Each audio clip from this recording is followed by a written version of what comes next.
ఆకాంక్షను నెరవేర్చాల్సినటువంటి అవసరము మనం ఏ రకమైనటువంటి ఇబ్బందులు కలగకుండా వాళ్ళకు పూర్తి స్థాయిలో మరి మంచి ఫెసిలిటీస్ కల్పించే విధంగా ఎక్కువ కాలం మన్నికయ్యేటువంటి వస్తువులని ఈ యొక్క రియల్ ఎస్టేట్ రంగంలో మనం ఇల్లు కట్టడము, ఇల్లు కొనుక్కోవడం గొప్ప కాదు. ఇల్లు కట్టిన ఇల్లు 10 కాలాల పాటు మన్నికుండడము, మెయింటెనెన్స్ కావడం అనేటువంటిది. కాబట్టి ఇండ్లకు సాధ్యమైనంత వరకు మెయింటెనెన్స్ ఫ్రీ ఉండే విధంగా మరి తక్కువ ఖర్చులో మంచి మెటీరియల్స్ రానున్న రోజుల్లో తీసుకురావాల్సినటువంటి అవసరం ఉంది. మెయింటెనెన్స్ ఫ్రీ ఉన్నట్టు మనము మన టెక్నాలజీని మనం వాడేటువంటి వస్తువులను ఉపయోగించినట్లయితే చాలా వినియోగదారులకు మనం మేలు చేసిన వాళ్ళు అవుతామన్న విషయాన్ని ఈ సందర్భంగా మనం చేస్తున్నాం. కొద్దిపాటి డిఫరెన్స్ తోటి, చాలా పెద్ద డిఫరెన్స్ కాకుండా కొద్దిపాటి డిఫరెన్స్ తోటి ఎక్కువ కాలం మన్నికయ్యేటువంటి మనము టెక్నాలజీ వాడినట్లయితే, అందులో టూల్స్ వాడినట్లయితే, ఎక్విప్మెంట్స్ వాడినట్లయితే మరి వినియోగదారులకు చాలా మేలు జరుగుతుంది. ఎందుకంటే ఒకసారి ఇల్లు కొన్న తర్వాత ఉద్యోగస్తులు కానీ లేకపోతే మిడిల్ క్లాస్ ఫ్యామిలీస్ కానీ మళ్ళీ రిపేరింగ్ చేసుకోవాలంటే చాలా ఇబ్బందిగా ఉంటుంది. కాబట్టి ఈ విషయాన్ని కూడా మీరు మరి ఆలోచన చేసినట్లయితే బాగుంటుంది అనేటువంటిది నా అభిప్రాయం. ముఖ్యంగా ఈరోజు మనం చూస్తూ ఉన్నాం, మన హైదరాబాద్ నగరం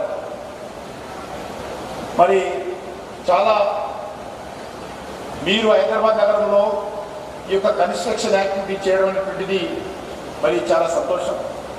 హైదరాబాద్ నగరం ఈరోజు వ్యాక్సినేషన్కు మన ప్రపంచంలోనే మరి హెడ్ క్వార్టర్గా ఈరోజు హైదరాబాద్ నగరం ఉంది. ఫార్మా రంగానికి హైదరాబాద్ హెడ్ క్వార్టర్గా ఉంది. ఐటీ రంగానికి ఈరోజు దేశంలోనే ఒక ప్రముఖ స్థానంలో మన హైదరాబాద్ నగరం ఉంది. అదే కాకుండా ఈరోజు హెల్త్ సెక్టార్లో తీసుకున్నా, లేకపోతే అనేక రకాలుగా ఇతర సెక్టార్లో కూడా హైదరాబాద్ చాలా కీలక పాత్ర పోషిస్తున్నారు. ఈరోజు నేను ఇప్పుడే సీడ్స్కి సంబంధించినటువంటి మరి మీటింగ్ వెళ్ళి వస్తున్నాను. వాళ్ళు చెప్తా ఉన్నారు, దేశంలోనే సీడ్స్ తెలంగాణ నెంబర్ 1 స్థానంలో ఉన్నారు సార్. ఇక్కడ నుంచే దేశమంతా కూడా సీడ్స్ అన్ని రాష్ట్రాలకు, అనేక దేశాలకు ఎక్స్పోర్ట్ చేస్తా ఉన్న విషయాన్ని కూడా వాళ్ళు చెప్పడం జరిగింది. నేను ఎందుకు చెప్తా ఉన్నానంటే, రానున్న రోజుల్లో ఈరోజు ఈ యొక్క రియల్ ఎస్టేట్ రంగానికి మంచి భవిష్యత్తు ఉంటుంది. అందులో హైదరాబాద్ ఒక ఫెస్టివల్ సిటీ. ఎప్పుడు ఏదో రకమైనటువంటి ఫెస్టివల్స్ ఉంటాయి. ప్రపంచంలో ఏ సిటీలో కూడా హైదరాబాద్లో జరిగిన ఫెస్టివల్స్, అది బతుకమ్మ పండుగ కావచ్చు, అది బోనాల పండుగ కావచ్చు, గణేష్ చతుర్థి కావచ్చు, శ్రీరామనవమి కావచ్చు, హనుమాన్ జయంతి కావచ్చు, ఈ రకంగా 364 డేస్లో కనీసం నెలకొక మంత్లో ఒక ఫెస్టివల్ ఉంటుంది. అంత అద్భుతమైనటువంటి నగరం ఇది. ఇలాంటి నగరంలో మరి రియల్ ఎస్టేట్ రంగానికి మంచి భవిష్యత్తు ఉంది. ఏదైనా ఇబ్బందులు ఉంటే అది తాత్కాలికమైన మనం చేస్తున్నాం. కాబట్టి ఈ ఇబ్బందులను మనము చాలా తొందరగా అధిగమించవచ్చు, మంచి పెద్ద ఎత్తున ముందుకెళ్ళవచ్చు అనే విషయాన్ని ఈ సందర్భంగా నేను మీ అందరికీ మనవి చేస్తా ఉన్నాను. ఈరోజు చూస్తూ ఉన్నాం, హైదరాబాద్లో ఇప్పుడు ఉన్నటువంటి ఎయిర్పోర్ట్, దాన్ని ఇంకా ఇన్వెస్ట్మెంట్ పెడతా ఉన్నాం. ఆ ఎయిర్పోర్ట్ మరింతగా డెవలప్మెంట్ కాబోతుంది. ఈరోజు హైదరాబాద్ ఎయిర్పోర్ట్ 4th ప్లేస్లో ఉన్నాం ఇండియాలో. కాబట్టి రానున్న రోజుల్లో మన ఎయిర్పోర్టు, మన హైదరాబాదు భవిష్యత్తులో 2nd ప్లేస్కి వచ్చిన ఆశ్చర్యపడాల్సిన అవసరం లేదు. కనీసం అయితే 3rd ప్లేస్లో అయితే తప్పకుండా మనం రాబోతా ఉన్నాం. అదేవిధంగా చాలా రోజుల నుంచి వరంగల్ ఎయిర్పోర్ట్ రావాలని గతంలో కేసీఆర్ ఉన్నప్పటి నుంచి కూడా అనేక ఉత్తర్వులు రాసి మాట్లాడారు. కానీ అది సక్సెస్ కాలేదు. ఇటీవల వచ్చినటువంటి కొత్త ప్రభుత్వంతో కూడా మాట్లాడుతూ ఉన్నాం. వాళ్ళు ఇప్పుడిప్పుడే దానికి సంబంధించినటువంటి కొంత ముందుకెళ్తా ఉన్నారు. వరంగల్ కూడా ఎయిర్పోర్ట్ వస్తుంది. నేను చెప్పినట్టు ఆదిలాబాద్లో కూడా డిఫెన్స్ ఎయిర్పోర్ట్ ఉంది.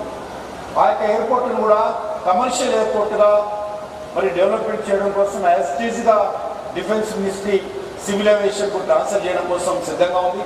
ఆ రకంగా హైదరాబాద్లో కూడా ఒక ఎయిర్పోర్ట్ వచ్చే విధంగా ప్రయత్నం చేస్తా ఉన్నాం అనే విషయాన్ని ఈ సందర్భంగా మనం చేస్తున్నాను.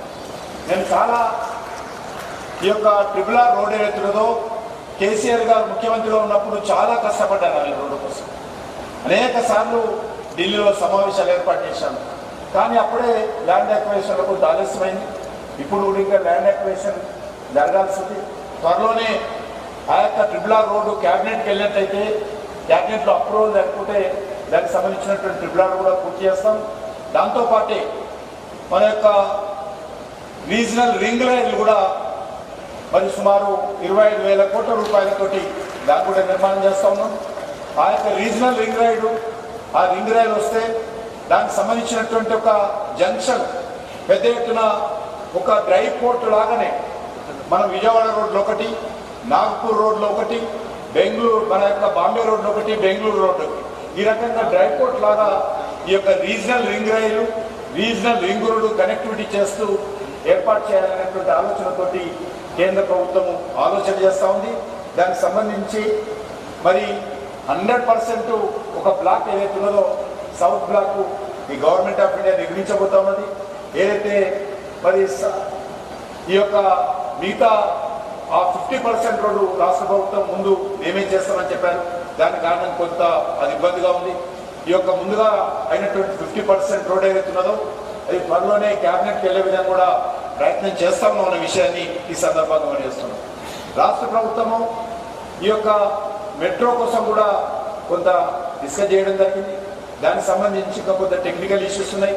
ఇప్పుడు నిర్వహిస్తున్నటువంటి ఎల్ఎన్టీ ఏదైతే ఉన్నదో ఆ ఎల్ఎన్టీ వాళ్ళు మరి ఎక్స్టెన్షన్ అయితే కొత్త రైల్స్ వాళ్ళు కొత్త కంపెనీలు పెడతారా, ఉన్నటువంటి నెట్వర్క్లో మెయింటెనెన్స్ ఎవరు చేయాలి, లాభాలు వస్తే ఎవరు, నష్టం వస్తే ఎవరు, అదేవిధంగా మరి దీనికి సంబంధించినటువంటి ఇప్పటికే మేము సుమారు 4,000 కోట్ల నష్టంలో ఉన్న మా పరిస్థితి అనే విధంగా కొన్ని టెక్నికల్ ఇష్యూస్ తోటి మెట్రో పూర్తి చేయాల్సింది. దానికి సంబంధించి చాలా స్పష్టంగా రాష్ట్ర ప్రభుత్వానికి కేంద్ర ప్రభుత్వం చెప్పాము.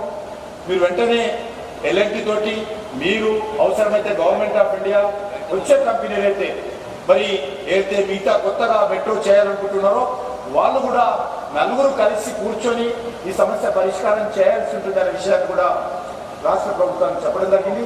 రాష్ట్ర ప్రభుత్వం దాని మీద